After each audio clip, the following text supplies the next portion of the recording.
The Phantom's Gambit had been a resounding success. Project Chimera, the mainland scientists obsessed with Nadine, were reeling, their sophisticated resources entangled in the very web of disinformation I had spun.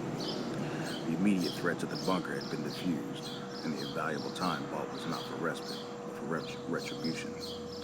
My strategy now shifted from defense to offense.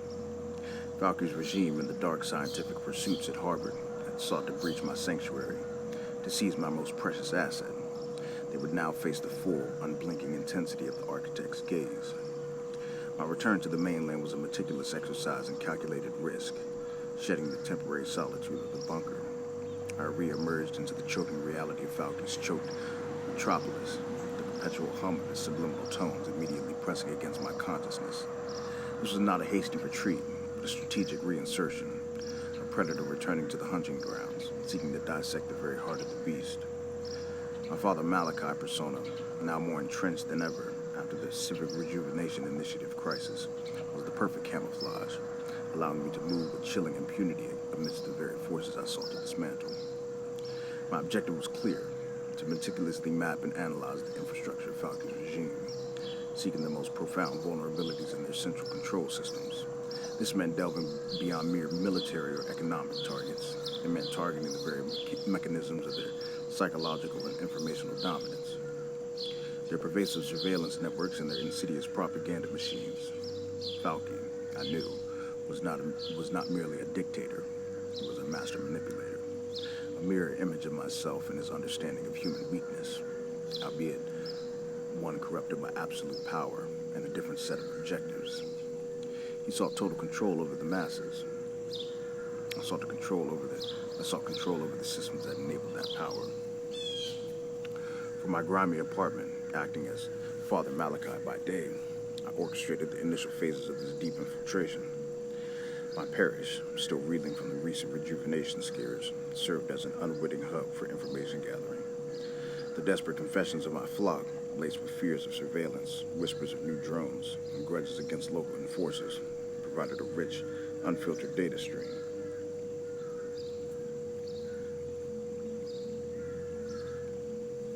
I sifted through their misery, extracting usable intelligence, mapping the psychological impact of Valkyrie's control. Nadine prioritized surveillance network schematics, focus on data flow, central processing hubs, and command and control points. I learned complete topology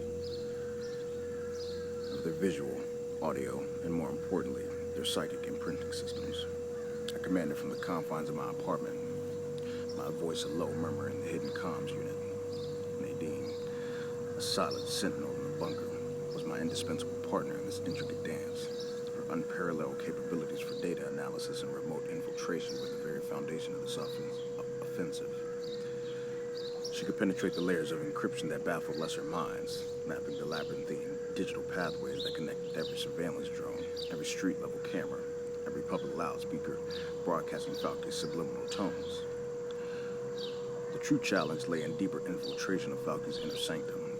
This meant targeting specific, high-value locations, the central processing units for the propaganda broadcasts, the nerve centers of the surveillance network, perhaps even the research facilities linked to Project Chimera itself. These were heavily fortified, protected by multiple layers of security, both human and automated. My network, expanded and refined through years of ruthless efficiency, was deployed. My most trusted lieutenants, men like Vargo, were tasked with recruiting highly specialized individuals, disgraced engineers, disaffected data analysts, cynical technicians who understood the inner workings of Valkyrie's machine and held a simmering resentment against it. These individuals, lured by the promise of obscene wealth or the subtle manipulation of their own suppressed desires for rebellion, became the unwitting pawns of my great gambit, the Grand Gambit. One such target was the Central Propaganda Directorate, a massive, brutalist edifice that pulsed with the city's manufactured truths. Its every speaker blared Valkyrie's slogans. Its every screen flickered with its unwavering visage.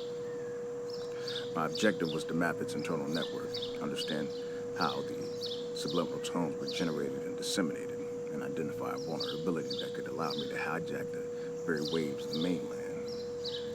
Master, Target Concordia node, identified within Directorate. It serves as a primary distribution hub for audio frequencies and public messaging relays. Nadine reported, her digital avatar pointing to a glowing node on the holographic representation of the Directorate. Security protocols for physical access are formidable, digital access highly randomized. Physical access will be through the underground, abandoned rail systems, I murmured, my gaze fixed on the schematics. A forgotten service tunnel, dating back to the city's origins, ran directly beneath the Directorate. A cold, forgotten artery connected to the wider subterranean network. This was my path, a ghost's entrance into the heart of their control. My knowledge of the mainland's hidden depths, home by countless illicit operations, was my key. I personally oversaw the infiltration. This was not a task I delegated entirely. The risk was immense, but the strategic value was paramount. Moving through the underground abandoned rail systems, the air thick with the scent of damp earth and rust. I felt the familiar weight of the city pressing down from above, the occasional drip of unseen water, scuttling of unseen creatures were the only sounds.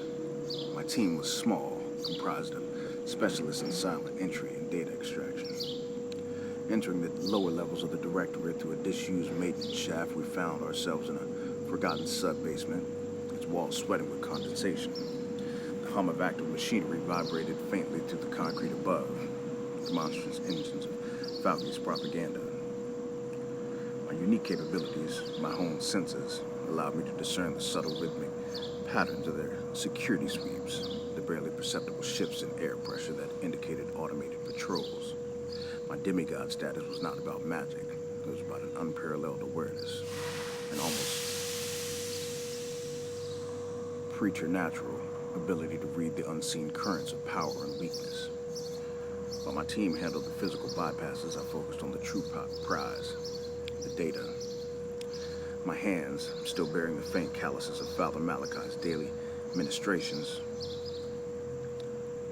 moved with a surgical precision across the forgotten console in the sub-basement. I directed Nadine, feeding her raw, unfiltered data streams from the Directorate's internal network, bypassing the firewalls through a direct hardwired connection. Nadine acquired the frequency modulation schematics for the subliminal tones, cross-referenced with known psychological manipulation algorithms. I wanted precise methodology. The data streamed into the bunker, processed by Nadine at speeds incomprehensible to a human mind. She was dissecting Falke's control systems, unraveling the very threads of his pervasive psychological influence. This was a direct counterattack against Project Chimera, too. Their interest in Nadine was to create such control. I was analyzing those who already wielded it, seeking to turn their own weapons against them. The sheer audacity of Falke's methods, revealed through the data, was chilling. His subliminal tones weren't just propaganda. They were complex psychoacoustic frequencies designed to induce compliance, to subtly erode free will, to program collective obedience. It was a mass hypnosis, a constant hum beneath the surface of everyday life on the mainland. Falke was indeed a master manipulator, a grotesque mirror to my own detached cunning. He built his empire on the silent, unseen subjugation of millions. My architect's gaze encompassed not just the visible infrastructure, but the psychological architecture of his power. His regime was built on fear, yes, but also on carefully cultivated psychological dependency, on the insidious normalization of oppression. As we withdrew, leaving no trace of our presence, the success of the mission was already evident. Nadine had acquired the blueprints to Falke's most potent weapon. The data would allow me to understand and eventually to disrupt or even pervert the subliminal tones for my own ends. The psychological impact on me was one of grim satisfaction. The sheer scale of Falke's manipulation was vast, but his reliance on centralized systems, on predictable human weaknesses, made him vulnerable. My shift to offensive had paid dividends.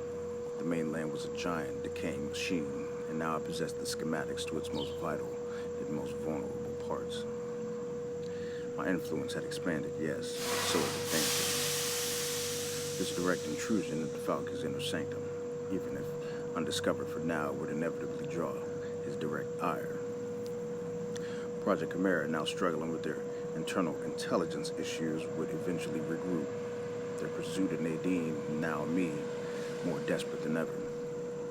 The stakes were higher than ever before. The architect had surveyed the battlefield, understood its flaws, and now the true work of demolition could begin. A game that truly escalated, moving beyond the shadows of the underworld into the very heart of the state.